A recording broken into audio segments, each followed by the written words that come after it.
არ მინდა ეხლა ძალიან შორს წავიდე, მაგრამ თქვენაც უკვე ისაუბრეთ მოსამართლეების კომპეტენციაზე, რომელთაც იდეაში ეს თეორიულად რო ასეთი კანონი მიიღონ, რა კომპეტენცია აქვს ან ლიტერატურული ან თეოლოგიური უკაცრავად რომელიმე მოსამართლეს, რა კომპეტენცია აქვს რომ ეს განიხილოს, ჯერ ერთი თავი დავარებოთ. მეორეც ერთი ბოდისვიხტი არ მინდა სიტყვა გამიგზავდეს, მაგრამ ასე ჩემოკარგებო აქ მხატვარ ლიევ უკლება სრულიად არასწორი ნახატის არასწორი ინტერპრეტაციაზე იყო ლაპარაკი და მთელი შეიძლება ხალხო ამას აბსოლუტურად გულწრფელად გეუბნებით და ბევრი მან დამსწრე საზოგადოებიდან ასე წარმომადგენლებმა ეს ისტორიები იცის ქართულ ლიტერატურაში კლასიკურ ლიტერატურაში შესაძლოა უკანა რიცხვით რომ მიგვეღო აი ეს კანონი შეიძლება იმდენი კლასიკური ტექსტი დაზარალებულიყო და აკრძალულიყო არა მხოლოდ ქართული არამედ დასავლურიც რომ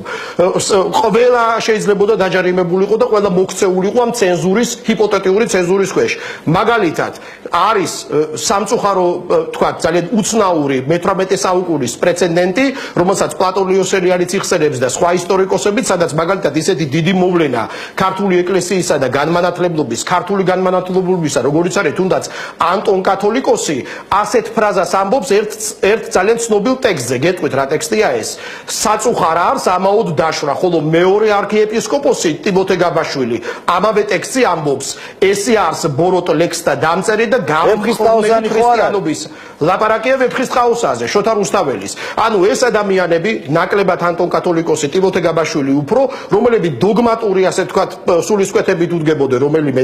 ისინი თვლიდნენ რომ თავისთავად ცხადია შესაძლოა ვეფხისტყაოსანი ყოფილიყო და პლატონიოსელიანიც იმასაც კი ამბობს რომ საერთოდ ვახტანგისეული ვეფხისტყაოსანი რომელსაც ბევრი ისტორიკოსი არადასტურებს მართალია და თვითვლება რომ ლეგენდა ტყვარშიც კი გადაყარესო ანუ დევნიდენ ამ ნიშნით ასევე რუსთაველსაც მეგობრებო ასევე მიხეილ ჯავახიშვილსაც ასევე კიდევ ერთ ფაქტს გაგახსენებთ ბოდისვიხტი ახლა არ მინდა რომ გადაგალოთ ისტორიული ექსკურსიის სადაც ჩვენმა მაყურებელმა და თქვენს დამწურებული ვარ ეს ამბები იცით მაგალითად მე-19 საუკუნის უდიდესი გმირი ჩვენი ეროვნული მოღვაწე დიმიტრი ყიფიანი გახსოვთ რა შეეწირა დიმიტრი ყიფიანი რომელზედაც აკაკი წერეთელმა დაწერა განთიადი ცაფირუს ხმელეთ ზურმუხტო ხომ გმირის შესახებ დიმიტრი ყიფიანი შეეწირა ამბავს რომელიც სწორედ ჩაითვალა რომ მან მიაყენა შეურაცხყოფა სასულიერო პირს არქიეპისკოპოს ეგზარხოსმა პავლემ მე-19 საუკუნეში დაწყევლა ქართველი ერი ერთმორწმუნე რუსმა მდელ მთავარმა რომელიც განაგებდა ჩვენი ავტოკეფალია მოგეხსენება მასში გაუქმებული იყო რუსეთის იმპერიის მიერ და რუსების მიერ და შესაბამისად ეგზარხოსმა რო გააუქმო ერთი წუთით ეს დემაგოგია თქვენთვის მოიტოვეთ ეს იდეოლოგია პავლემ ეგზარხოსმა პავლემ ერთი წუთით თქვენთვის არ ვლაპარაკობ მაყურებელს მიმართავ ეგზარხოსმა პავლემ დაწყევლა ქართველი ერი ვინაიდან სემინარის სტუდენტმა მოკლა ქართველმა ჩუდეცკი მაშინდელი რექტორი ამის შემდეგ დიმიტრი ყიფიანმა მოგეხსენებათ დაწერა საპროტესტო წერილი გაუგზავნა ეგზარხოს პავლეს რომ დაიცვა ქართველი ერი და მან ფაქტობრივად ასე გადაასახლეს და იქ გადასახლებაში მოკლეს კიდე ამ კანონთან რა კავშირია ესეც შეკითხვა დაისვა ბატონმა კომარაზე ხლასვა არა ის რომ ჩაითვალა ჩემო კარგო მომისმინეთ ერთი წუთი ჩაითვალა რომ ამ კაცმაც დიმიტრი ყიფიანმა შეურაცხყოფა მიაყენა სასულიერო პირს ეგზარხოს პავლეს და რწმენას თავისთავად ეს შეიძლება ინტერპრეტაციის ისეთი საგანი იყოს რომ ვინ გაარჩევს ამას უკაცრავად მით უმეტეს რომ ერთი წუთით მით უმეტეს რომ დიმიტრი ყიფიანი იცით რა ძალიან ცუდად მესმის ხმები და იქნებ